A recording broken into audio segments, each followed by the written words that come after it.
साथियों, बहुत समय से आप लोग जो है अलग अलग वक्ताओं के अलग अलग बात सुने और 32वें आदिवासी सांस्कृतिक महासम्मेलन विशेष करके जिस तरह से वाहरू दादा ने आदिवासी परंपरा, संस्कृति और संस्कृति का जो नष्ट होने का जो सिलसिला चल रहा है वो, और उसके बाद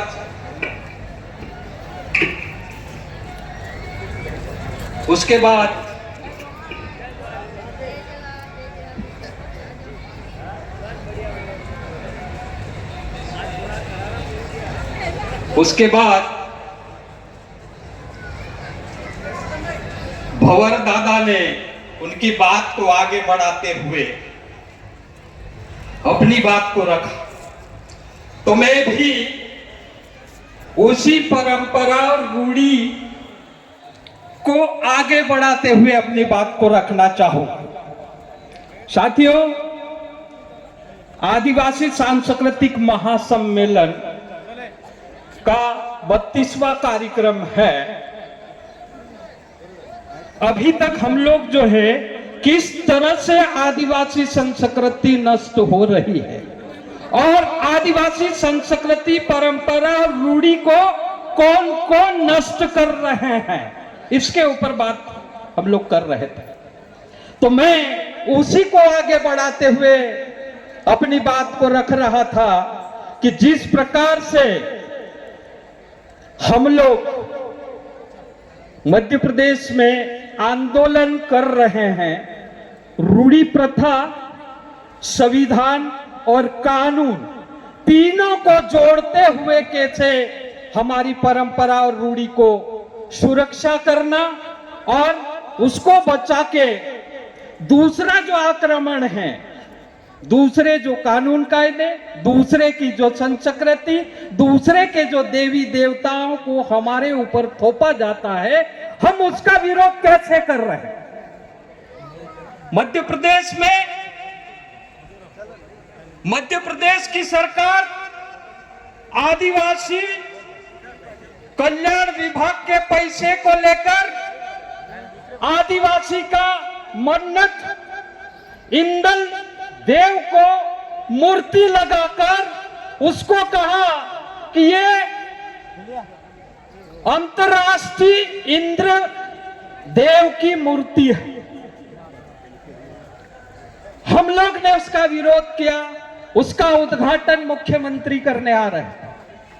मुख्यमंत्री के नाम पर हमने थाने में जाकर एफआईआर दर्ज करवाने की मांग रखी कि मध्य प्रदेश का मुख्यमंत्री आदिवासी के देव, आदिवासी के पूजा पद्धति, आदिवासी की संस्कृति, आदिवासी की परंपरा को नष्ट करने के लिए हमारे गांव में आ रहा है, इसलिए इसके ऊपर जो है एट्रोसिटी एक्ट के तहत एफआईआर दर्ज होना चाहिए। एक साथियों, दूसरी बात कि वो मुख्यमंत्री को खबर हो गई तो नहीं आया। उसके बाद में वही इंद्रदेव को, जो इंद्रदेव अलग है, उसको अगर देखेंगे तो वो हिंदू का देव है, इंदल देव हमारा देव है। इंद्रदेव का चरित्र क्या है हमको नहीं मालूम, लेकिन हमारा इंदल भगवान चरित्रवान है, पवित्र है। उसकी पूजा पद्धति कैसे होती है आप सब लोग जानते हैं, लेकिन वहां पर पंडितों को लगाकर पूजा पद्धति करना और उस मूर्ति में जान देने के लिए हमारे देश के प्रधानमंत्री माननीय नरेंद्र मोदी जी आ रहे थे। हम लोगों ने उसका विरोध किया कि आदिवासी के मूर्ति में ना तो जान डाली जा सकती, ना ही आदिवासी मूर्ति का पूजक है और ना ही आदिवासी मूर्ति की पूजा करेगा। ये जो हमारे गांव में जो मूर्ति लगी है, उस मूर्ति का जो मूर्ति को जो है जान देने के लिए प्रधानमंत्री आ रहे हैं, मतलब संवैधानिक रूप से आदिवासी के अधिकारों का हनन कर रहे हैं और आदिवासियों की संस्कृति और परंपरा को नष्ट कर रहे हैं। इनको तुरंत रोका जाए। और अगर ये ऐसा करते हैं तो संवैधानिक रूप से आदिवासी की परंपरा को नष्ट करना, आदिवासी को देव को जो है दूसरे देव या दूसरी जात या दूसरा धर्म अतिक्रमण करना, मतलब आदिवासी की आस्था को ठेस पहुंचाना है। आदिवासी की ठेस पहुंचाना मतलब संवैधानिक गुनाह होता है। इसलिए प्रधानमंत्री के ऊपर भी केस होना चाहिए। ये काम भी हम लोगों ने किया है साथियों। दूसरी बात साथियों, अगर हम बात कर रहे थे यहाँ पर पेशा एक्ट की, रूढ़ी प्रथा की, और उसमें जो है परंपरा, जिस प्रकार से जो परंपरा है वो परंपरा में हम लोगों ने कहा कि जिस प्रकार से हमारी परंपरा है, हमारी पूजा विधि है, वो पूजा विधि के साथ में हमारी शादी होती है। एक लड़की ने एक लड़के से शादी कर लिया, एक लड़के से शादी करने के बाद में वहां पर जो है उसके पिताजी ने थाने में जाकर एफआईआर दर्ज कर दी कि नाबालिग लड़की के साथ में उनने शादी कर ली। तो हमने कहा कि नाबालिग लड़की के साथ में शादी करना मतलब वो अपराध है, लेकिन हिंदू विवाह एक्ट के तहत वो अपराध है। आदिवासियों के लिए अभी तक कोई कानून नहीं बना, तो आदिवासियों के लिए विवाह का कानून नहीं है। इसलिए जो है आदिवासियों का शादी करने का अपना एक परंपरा है, वो शादी करने की उम्र उसकी तय नहीं होती।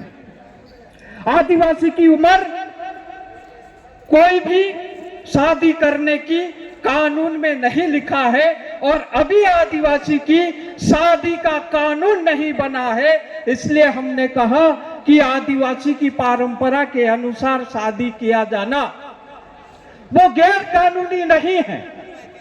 हमारी परंपरा के अनुसार हम कानून के तहत जो है शादी कर रहे हैं, क्योंकि भारत के संविधान में कानूनी रूप से जिस प्रकार से आदिवासियों को विवाद निपटाने का अधिकार है, आदिवासियों को वहां कानून में अपनी परंपरा के अनुसार शादी करने का अधिकार है, लेकिन वो शादी किया है और शादी के बाद में अगर वो लड़का लड़की को पसंद नहीं है तो वास्तव में दोनों जो है अलग अलग हो जाते हैं। तो जिस प्रकार से आदिवासियों में शादी करने की जो रीति है, परंपरा है, लेकिन दूसरे तरफ पेशा कानून के तहत परंपरागत विवाद निपटाने का भी अधिकार उनको मिला। तो परंपरागत वो शादी हमारे गांव के लोग करते हैं, हमारे गांव के लोग विवाद निपटाएंगे, तो आपने हमारे गांव के इस व्यक्ति के ऊपर किस प्रकार से जो है एफआईआर दर्ज करी, उसको लेकर जो है वहां पर हमारे गांव का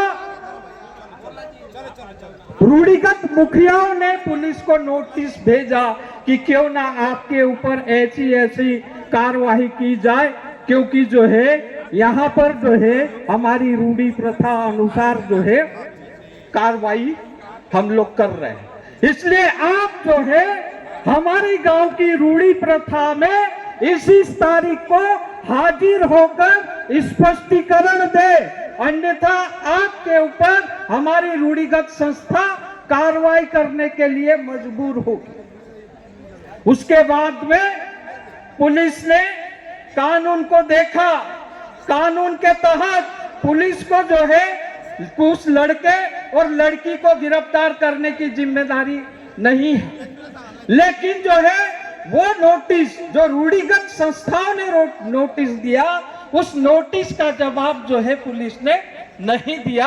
और आखिर में जिस प्रकार से ग्राम सभा ने उनको नोटिस दिया, एसडीओ, एसपी, इन्होंने सारों ने विचार किया कि मध्य प्रदेश में पेशा कानून के तहत इनको विवाद निपटाने का अधिकार है, तो विवाद निपटाने का काम ये करेंगे, हम एफआईआर नहीं कर सकते। ऐसा पेशा एक्ट के तहत जो है उन्होंने जो है वहां पर पुलिस ने उस लड़के के नाम की जो एफआईआर थी उसका खात्मा काट दिया।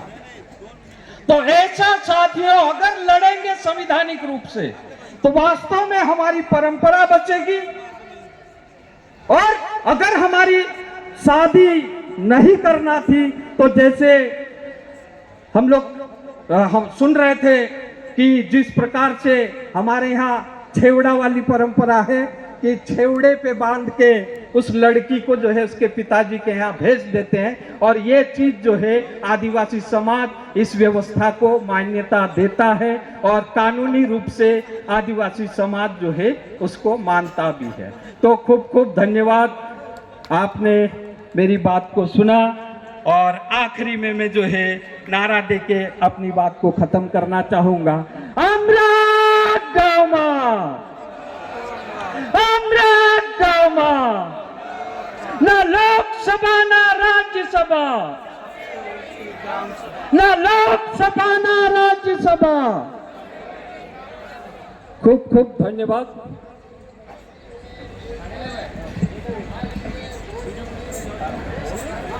इंद्र सिंह भाई